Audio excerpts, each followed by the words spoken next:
I've been a man of peace.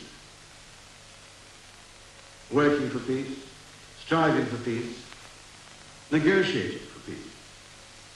I've been a League of Nations man and a United Nations man. And I'm still the same man, with the same convictions, the same devotion to peace. I couldn't be other, even if I wished. But I'm utterly convinced that the action we have taken is right.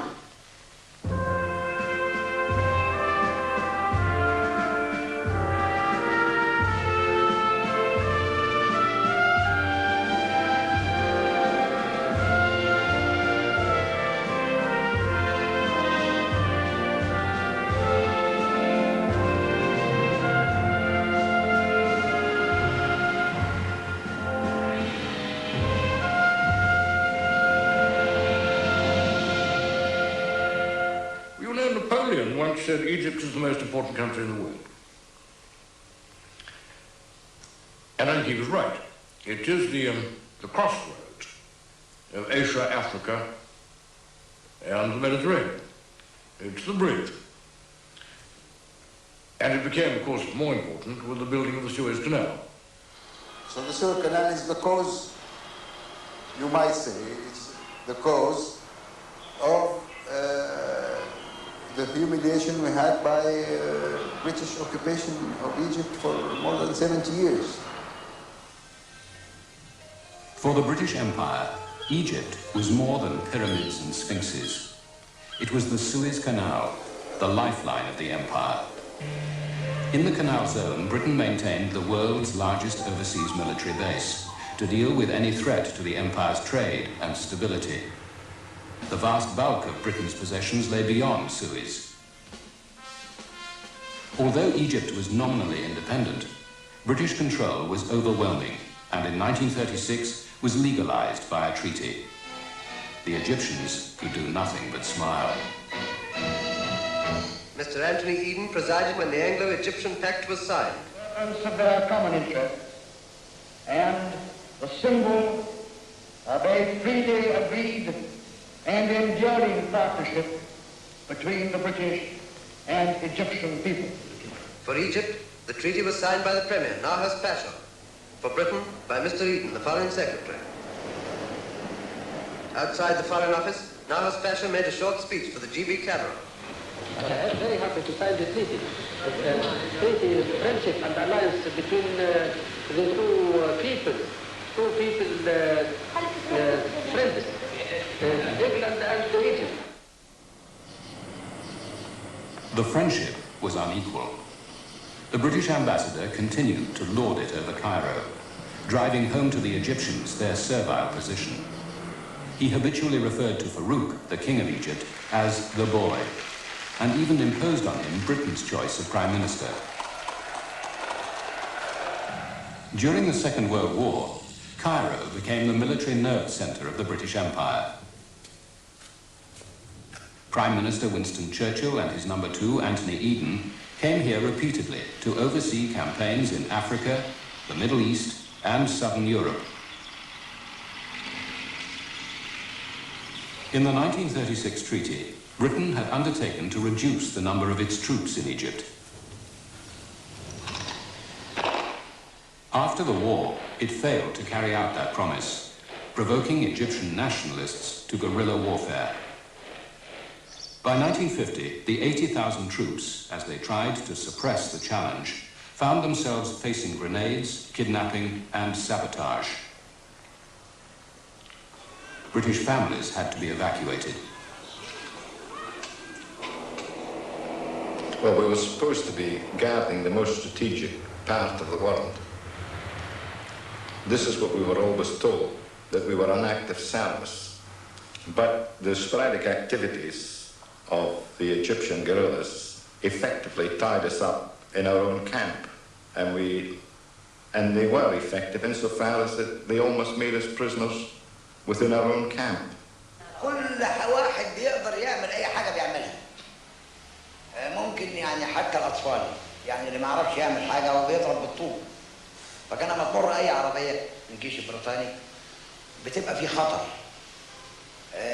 من كل ناحيه، ويعني اللي كان العربيه اللي تنزل كانت مضطره اضطرار شديد جدا، فكانوا بيلاقوا مضايقات كتير لان كان يهمنا ان الناس دول يمشوا باي طريقه. Britain kept up its troop numbers, if only to guard its military airfields, railways and supply depots. The Egyptian government accused the British of breaking the treaty, and in October 1951 tore it up. The man responsible had himself signed the treaty 15 years before, Nahas Pasha.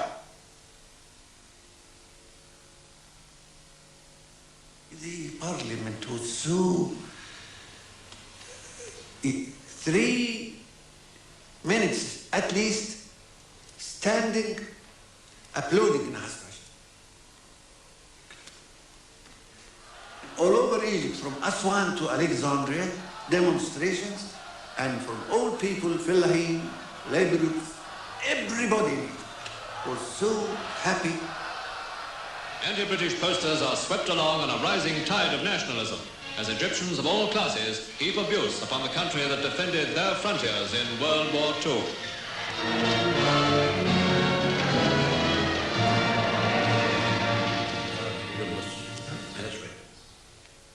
The Egyptian government secretly backed the guerrillas on the Canal Zone. 2 of King Farouk's senior ministers explain why. In order to prove to the United Kingdoms, to the leaders of Great Britain, that the base is useless, as we explained to them in the negotiations.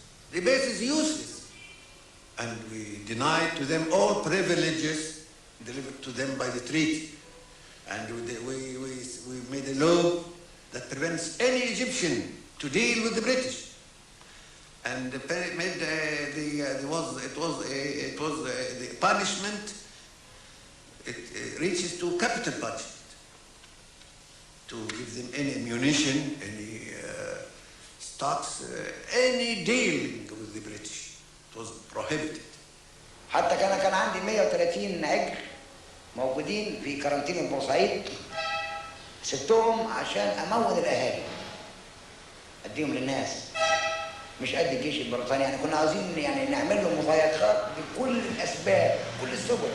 So I was decided with some of my friends who was been treating same me that we must fight all the British troops which at Egypt for these troops whom were help the Europeans to treat us as animals and insects and something like that. With the winter of 1951 came escalating violence throughout the Canal Zone. The Egyptian police recruited and armed part-time guerrillas who attacked British troops. The British responded with increasingly severe search and destroy tactics. By January 1952, the British had had enough. Troops cordoned off the town of Ismailia and surrounded the police headquarters. This was the scene in Ismailia after British troops had waited while orders were broadcast to Egyptian police to leave their headquarters and surrender.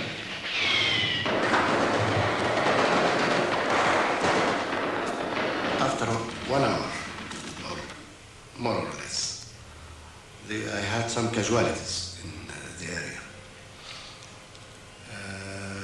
And the switchboard man asked me that the Minister of Interior on the telephone, he wants to speak to the officer in charge, who was me. And I spoke with him. He said, what's going on? So I hold the telephone, and he heard the shooting of the British troops. Interior Minister Seragadin took his opportunity. If British commanding officer Brigadier Exham wanted a showdown, so did he. He said, well, what are we going to do? I said, we already have our own decision. And he asked me what it is. I said, we are going not to surrender to the terms of Brigadier Exham. And we are not going to leave this place, even if we all die. And I told Brigadier Exham that I know he will enter this place, but only he will receive dead bodies.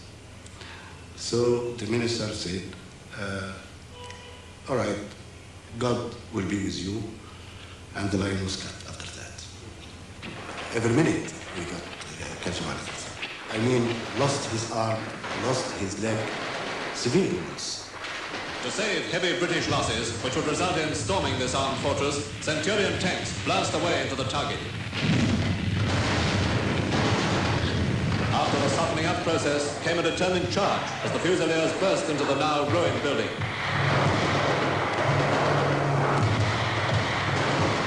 I was surprised at the carnage.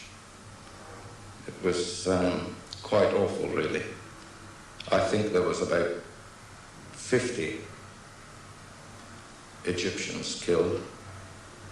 There was quite a few wounded, and quite seriously wounded, some of them. By early evening, the British had a change of heart.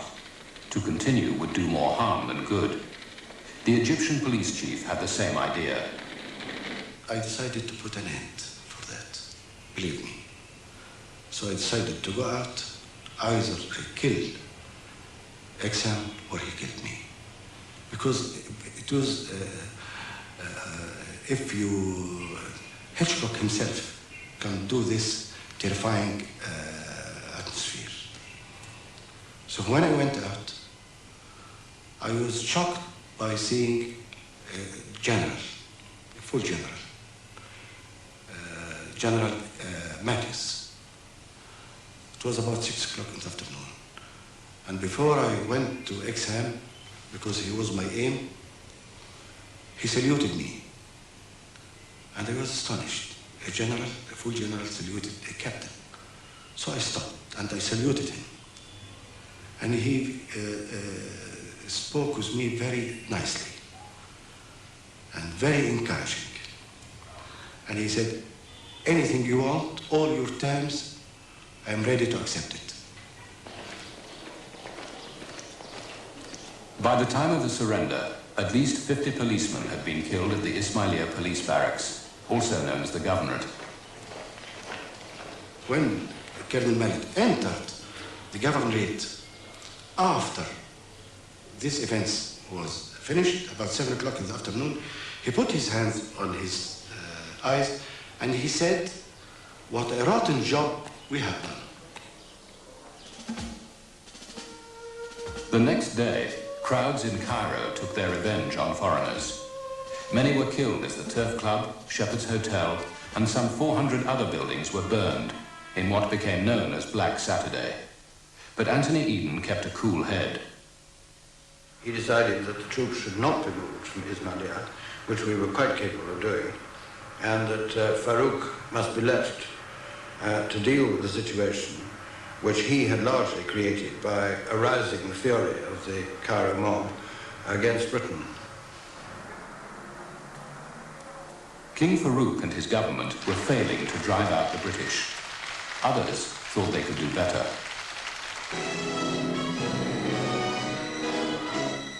From Cairo come these first authentic pictures of the bloodless coup by which the army took over control of Egypt.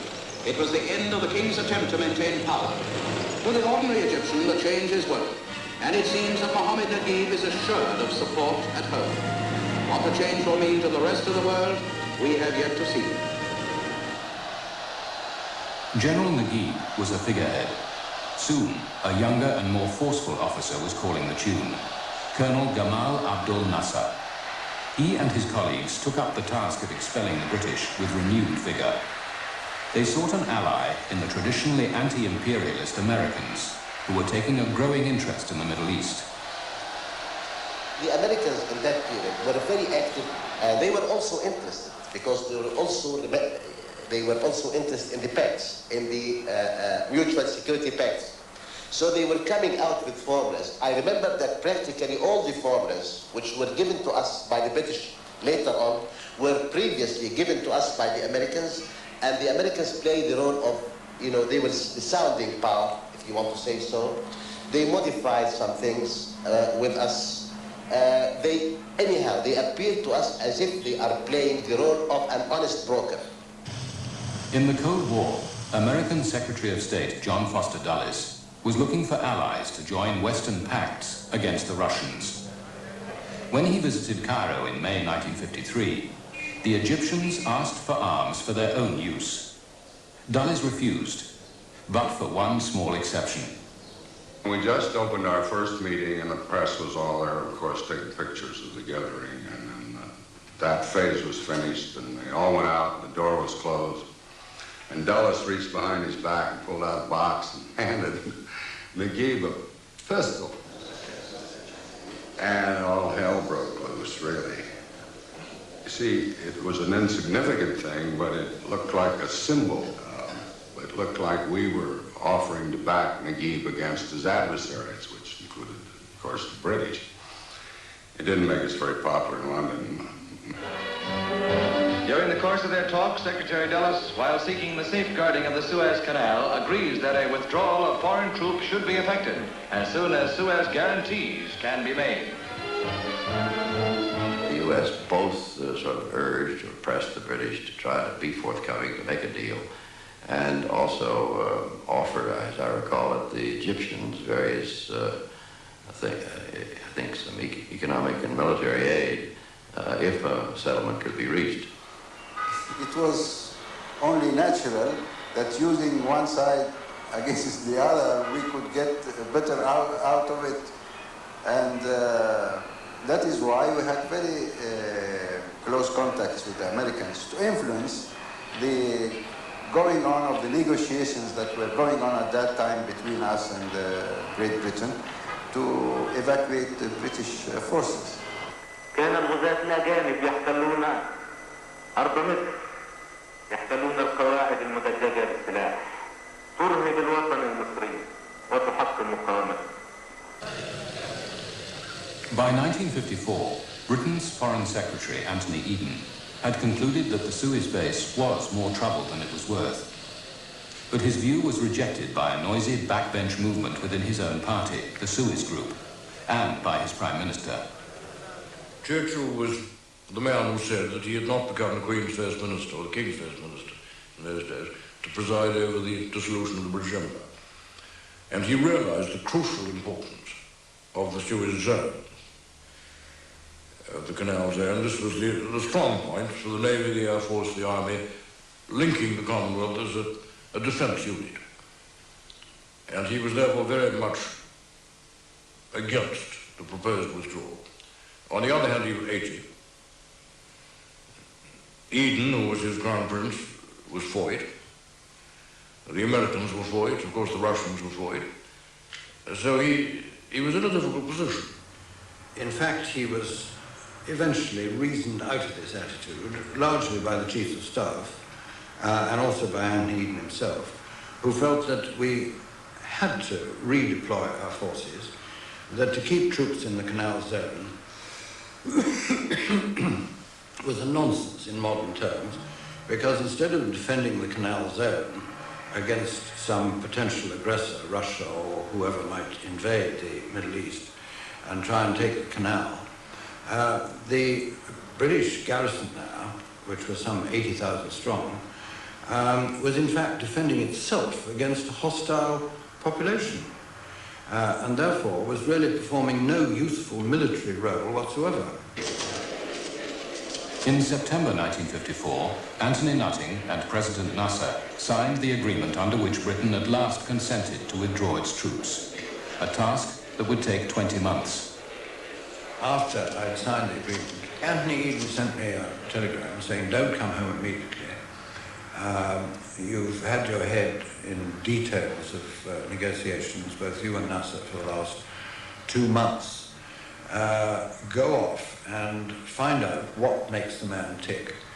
Talk to him and find out how he sees the future." And I came back with this report saying I thought that he was a man of considerable charisma.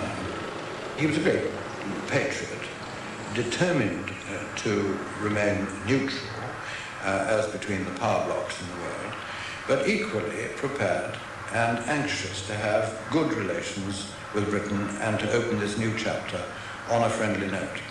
And Anthony Eden seemed to share this hope. at that time. But then, of course, the situation changed.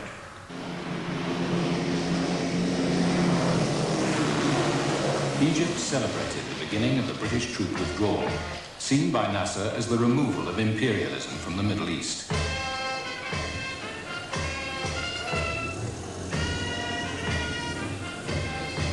At the same time, the British put forward a new scheme to maintain their whip hand in the area, the Baghdad Pact. Britain's friends and allies, Turkey and Iraq, welcomed the security of British backing and joined the pact in February 1955. In the same month, Britain tried to persuade Egypt to join. The British embassy in Cairo had often been the place where Egypt's future was decided. Now Anthony Eden came here with an entourage of Britain's top diplomats and soldiers and invited President Nasser to dinner. It was to be their only meeting, a meeting between two worlds.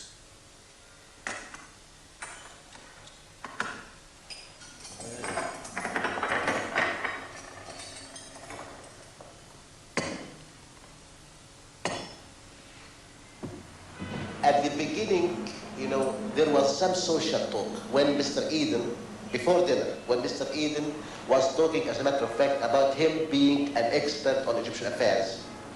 When President Nasser, as a matter of fact, did not utter a word at that part. It was Eden, the star of Western diplomacy, talking about the role he played in the signing of the treaty of 1936. And he even greeted President Nasser when he entered in Arabic, and Nasser was astonished. For some reason or other, Anthony Eden tried to upstage him, and Nasser resented this and clearly showed his resentment. And from then on, the two men really, I think, rather disliked one another. And this, of course, did not help to produce this friendly relationship that I thought I'd laid the foundations of only a few weeks before. It was in their interest, just as much as in ours, we thought that they should join the Baghdad Pact. And after I'd finished describing this sort of general strategic concept, and Eden asked Nasser if he'd like to comment on what I'd had to say, and Nasser said, well, I agree completely.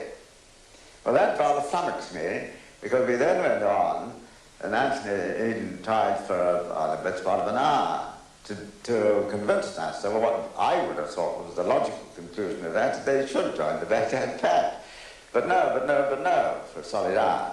It was not only a national idea, but it was a national question. I mean, that we are refusing to join any pact because we believe that if you want the colonial power to leave the door, they shouldn't come from the window.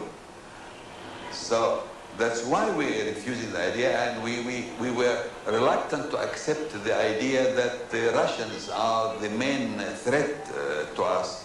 We in all our history, we never felt that the Russians are really a threat to Egypt or to the Middle East. They never attacked us, never in all our history. But we were repeating that the main danger was the existing of the policy of Israel. Within days of Eden's meeting with Nasser, Israel countered Egyptian-backed border raids with a full-scale attack on Egyptian troops at Gaza. Nasser decided he must at once buy new armaments. Britain and America turned him down. So Nasser was driven to a rival source, the Soviet Union. Nasser was living at that time in the Revolutionary Council building. So was many of the Revolutionary Council members, and we were spending days and nights discussing the political, aspect of the question, whether if we take such a step. We knew how antagonized the Western countries and America would be. But at the end of the discussions, we found out that we had no other alternative except to go for the Soviet Union.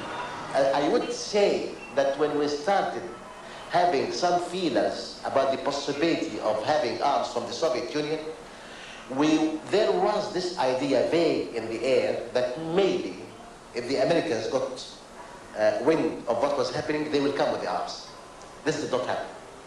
And I remember that even after the Russians gave their first okay, that Nasser said to Byron, the American ambassador, I have a Russian offer here in my desk. And it is for the first time that I am asking for American arms. And there was no answer. And they thought he was bluffing. On the question of arms, I never got an answer from Washington that I could pass on to Nasser.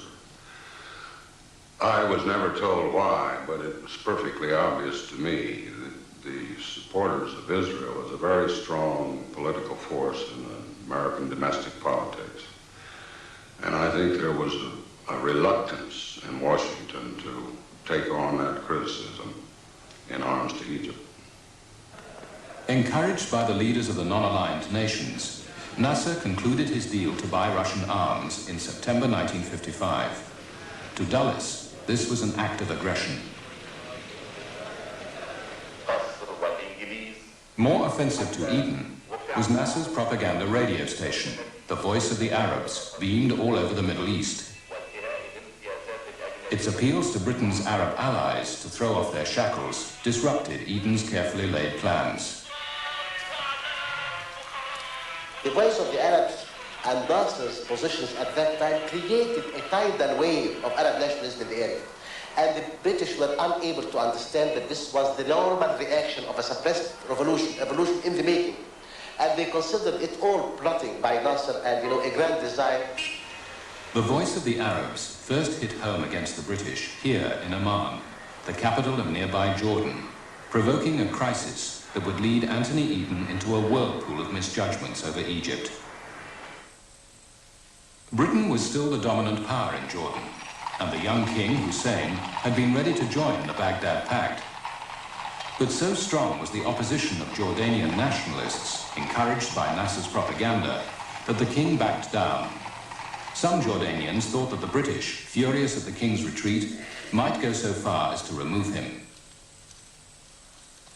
Well, you see, the British thought this Baghdad Pact was so vital for Western interests, for British interests, especially in this area, which is very important, as we know all. And they thought that by mobilizing all the states in this area to join the Baghdad Pact, Turkey, Iran, and Iraq, they will form a formidable strength in the face of any Russian advance. For that purpose, the monarch of Jordan was really not somebody whom they would weigh against such an important goal that we're looking at, aiming at. They were going to sacrifice the king so that Jordan will join the Baghdad Pact under the name of unity with Iraq. Jordan's army, the crack troops of the Arab world, were maintained by Britain. Now, some young officers aimed to be rid of the British, and particularly of their British commander-in-chief, Sir John Glubb, known as Glubb Pasha. For Eden, Glubb was a trusted man in a key position.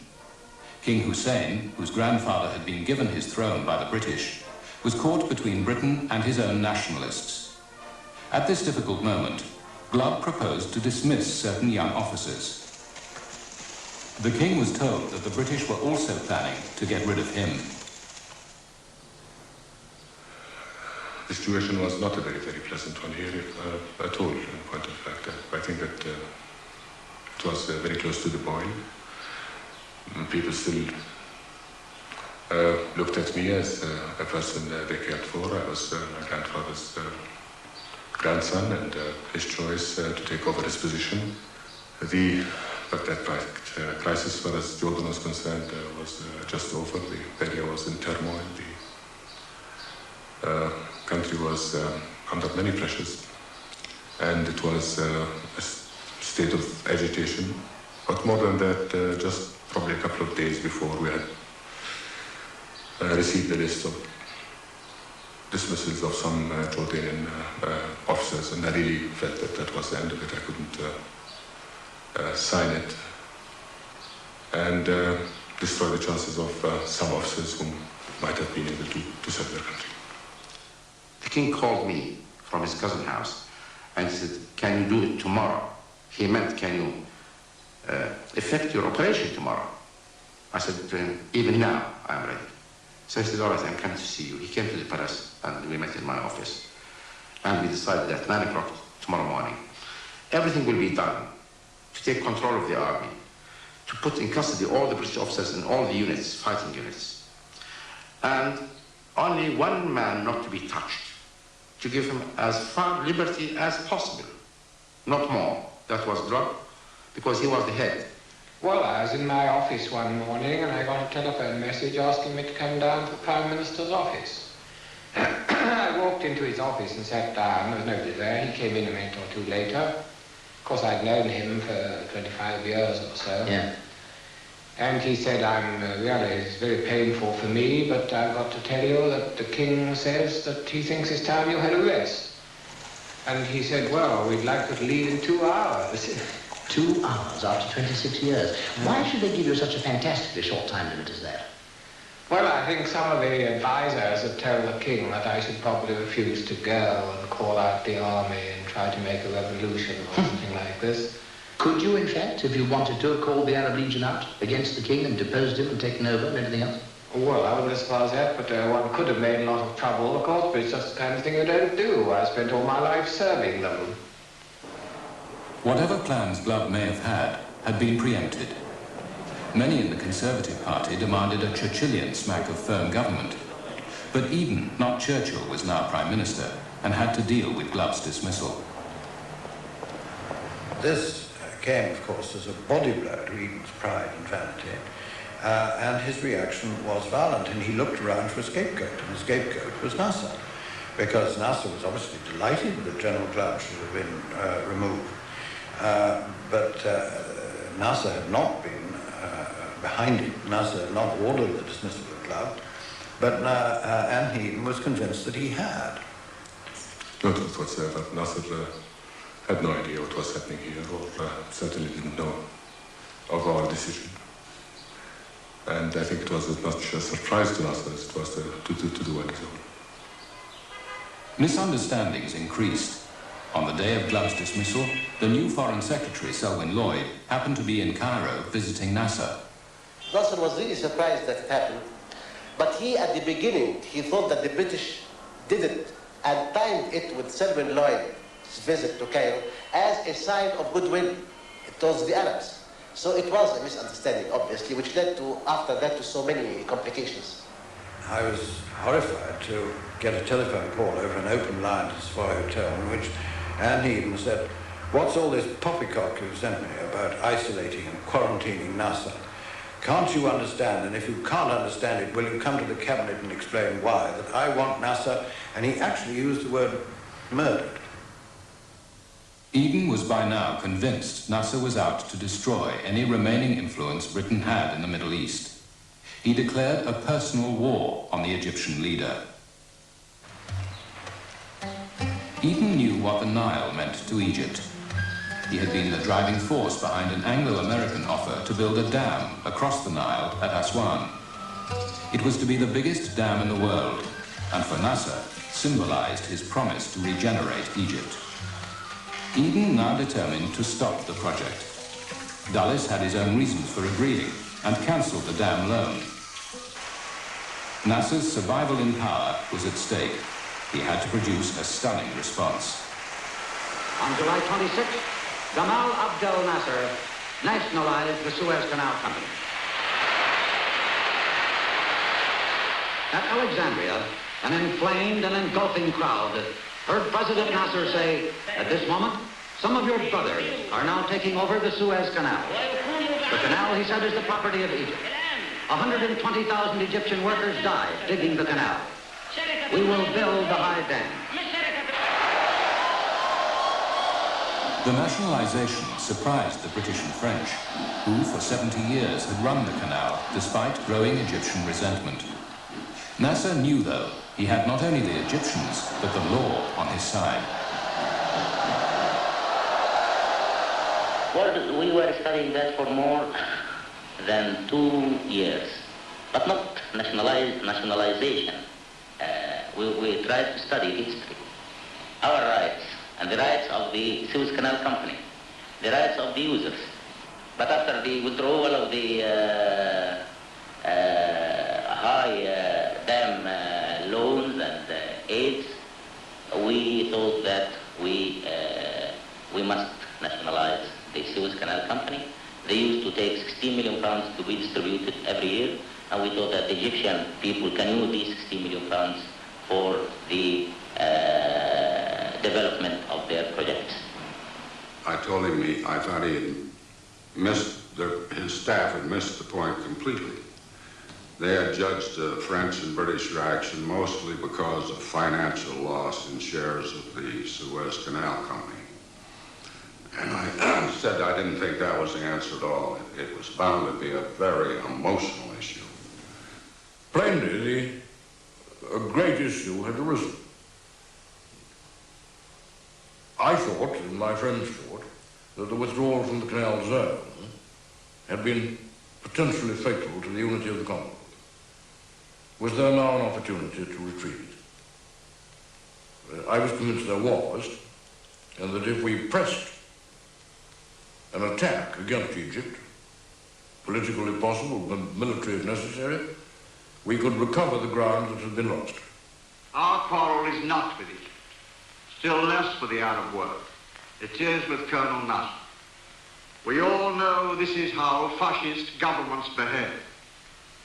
And we all remember, only too well, what the cost can be in giving in to fascism. We cannot agree that an act of plunder, which threatens the livelihood of many nations, should be allowed to succeed. I think he was secretly rather delighted, because this gave him the pretext to marshal his forces, literally military forces, to destroy this man on whom he had declared his personal war at the time of the dismissal of Glau. Which pretext up till then he had lacked, because Nasser had done nothing to offend, done nothing to give Eden any possibility or excuse for taking direct action of any kind against Nasser. Has there ever been a time during this crisis when you thought the British and French might actually use force? Well, of course, because of these threats of use of force, concentrations, and movement of troops, I thought that any time I'll be facing an act of aggression. Until now, I'm still thinking. No, I think it is a matter of prestige. I think they are sure that we will not close the canal or raise the tolls. Because if we close the canal, we'll be in trouble. Suppose we close the canal against Britain, what will be the result? Britain will have the cause to defend her interests, to defend her economy, and then they will be able to have an aggressive action against Egypt. I don't think at all that we will be in a position to be in war with Britain. I think British are sure that we will not have any discrimination against them, against their lifeline, as they said, against their economy. But really it is a matter of prestige. His estimation was that if the British did not interfere directly in the first 2 weeks, then every week after that the possibility of military intervention will diminish. So the most important thing was A, to know what is the state of preparedness now, B, to know what are the possibilities of political maneuver so that we can gain time. And his estimate was, if they don't have enough power to interfere now, then all our policy should be directed to gaining time as much as we can. Meanwhile, the Egyptians kept the canal working efficiently and piloted through more ships than ever. Nasser was careful not to give Eden the pretext for the military action he wanted. Equally determined to avoid war were the American President, Eisenhower, and his Secretary of State, Dulles. During the summer, Dulles essentially invented a series of actions or steps, like the London meeting, like the Users Association, like the meeting at the UN, all of which were designed to try to keep the negotiating process going and to keep things from coming to a head, which would give the British a pretext for using force. And I think that Eden became aware of what was happening, and he became resentful because he felt that, in a sense, Dulles was outsmarting him, that he thought he would get Dulles into a corner in which he would be able to say to Dulles and to Eisenhower, you see, we've exhausted all the other possibilities, there's nothing to do but to resort to force. And every time he tried to do that, he'd think he was having him in a corner, and Dulles would come out through a new trap door and avoid getting trapped. The world was indeed happy to share the gratification of President Eisenhower yesterday when he opened his televised conference by saying, I have an announcement. I have got the best announcement that I could possibly make to America tonight. After 3 months of negotiations, a formula for agreement was worked out, the 6 principles. At last, a solution to the satisfaction of all looked likely. Most gratifying. Egypt, Britain, and France have met through their foreign ministers and agreed on a set of principles on which to negotiate, and it looks like here is a very great crisis that is behind us. And we thought that we were gaining time and that we were diffusing the crisis. The 6 points in the Security Council, I remember that when we returned back, the message from Hammarskjöld, the message from the Indians, when I returned back from these meetings of the Security Council around the 15th of October, President Nasser was completely under the impression that the crisis is over. So far as Eden was concerned, he didn't want to negotiate a settlement. He wanted to topple Nasser. And I think almost Eden's worst moment in the whole of the Suez crisis was when Selwyn Lloyd, Christian Pinault, the French foreign minister, and Mahmoud Fawzi, the Egyptian foreign minister, reached an agreement on the Suez Canal question in New York, behind the scenes at the United Nations, towards the end of October of 1956.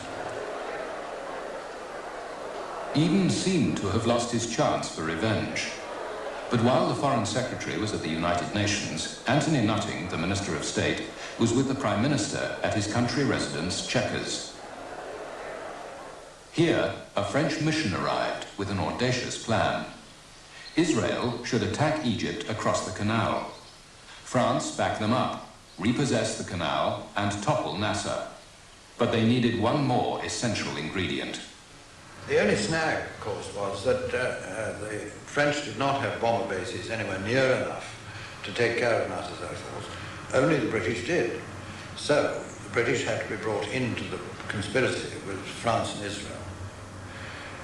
And at that moment you could see the whole cloud had disappeared for Anthony Eden. This was the opportunity to put into effect his declaration of war on Nasser, because Nasser had refused to give him any pretext, even after the nationalization of the company.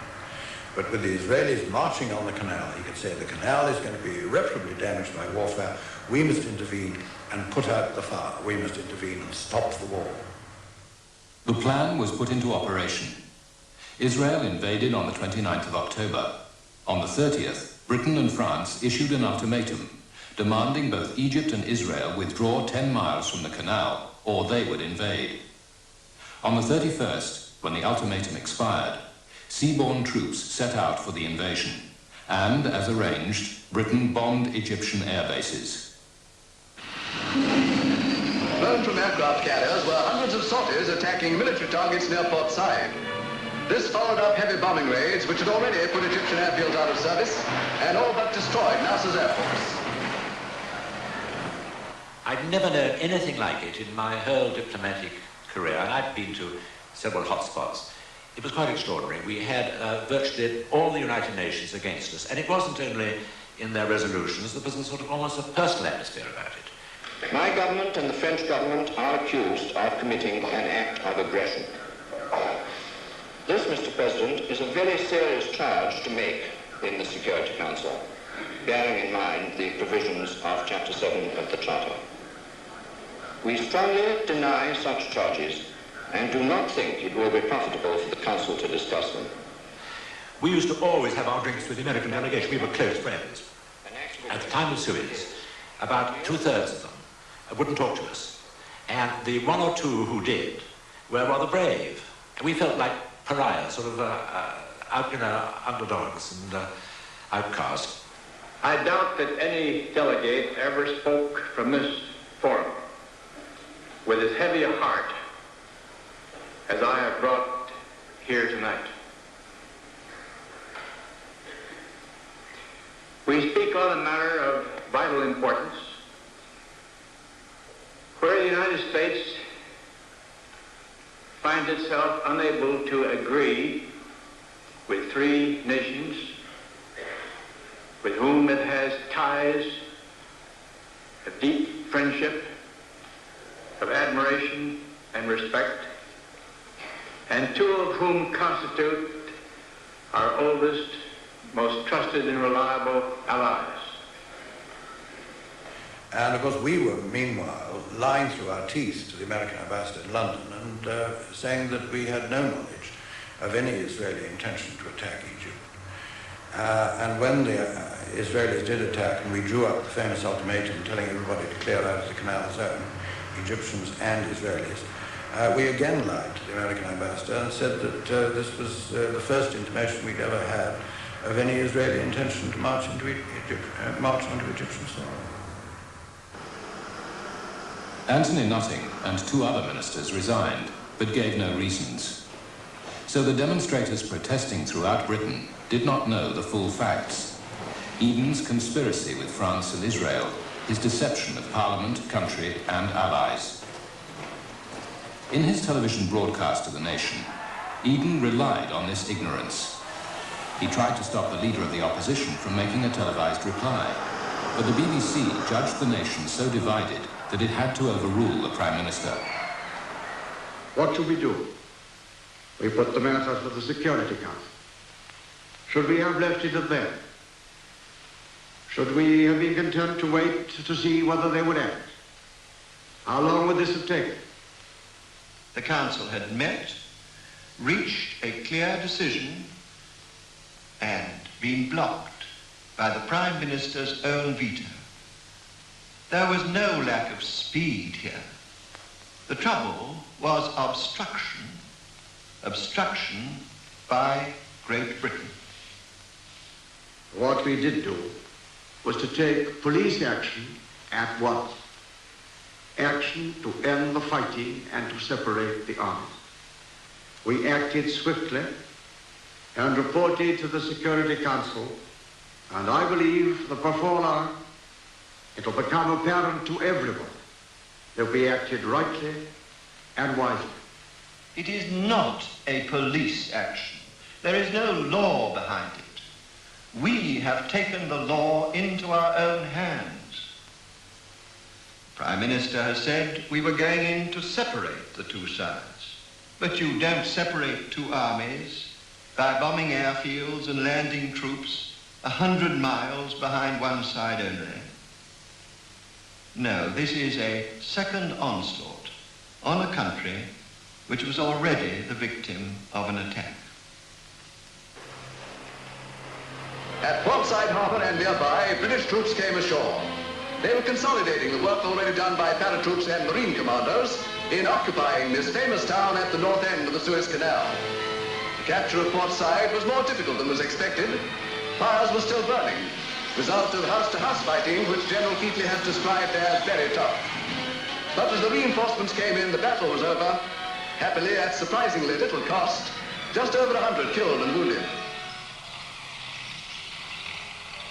It was not the condemnation of the world, but lack of money that pulled Eden up short. The day British troops had landed at Port Said, the pound sterling collapsed. Eisenhower was very serious about this issue, and he was determined that he was going to bring it to a stop. So when the run on sterling began and the British turned to him to try to bail him out, his answer was, quit and I will. And I think he simply didn't have any intention of temporizing with it. He wanted it stopped, and that being the case, he was prepared to take whatever steps he could to bring it to an end. The British Empire had discovered the limits of its power. Eden had no choice but to withdraw. Before leaving, the troops leave a reminder of their 7-week occupation, a huge Union Jack nailed to a 180-foot flagstaff. This was made into a greasy pole to delay would-be climbers following the departure. 2 months after the invasion, Anthony Eden resigned as Prime Minister. He had been a sick man for many months. Now, can I just say, thank you very much for all your kindness to me, all of you, during my period of office. I wish my successor all good fortune. And Godspeed to you all. Goodbye. Thank you very much. We've been architects of the UN. We were founders of an organization to keep the peace, not through force, but through negotiations and peaceful methods. And here we were, having to take an entirely different road. I thought we'd never hold our heads up again. Point of fact that in 6 months we did, but at that time, this was the end of empire for us. It was like Gotterdämmerung, if you like, in a Wagnerian sense. And I don't want to go through that again. You know, after Suez, Nasser became a hero. It changed him completely from being a ruler or a potential leader or a leader, and it made him a hero. And the effects, as a matter of fact, in Africa, the winds of change in Africa started after Suez. On the one occasion they met, Eden had talked down to Nasser. Eden, then, was confident of his position. After Suez, it was Nasser who had the confidence. Britain's imperial standing had taken a knock from which it would never recover.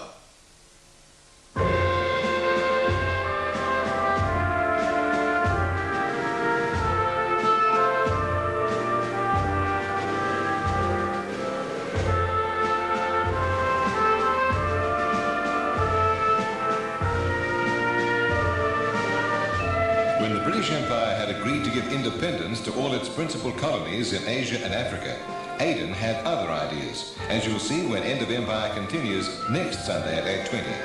Stay with us now for a benefit gala to honour the celebrated bass baritone George London, recorded in Vienna and simulcast with ABC FM.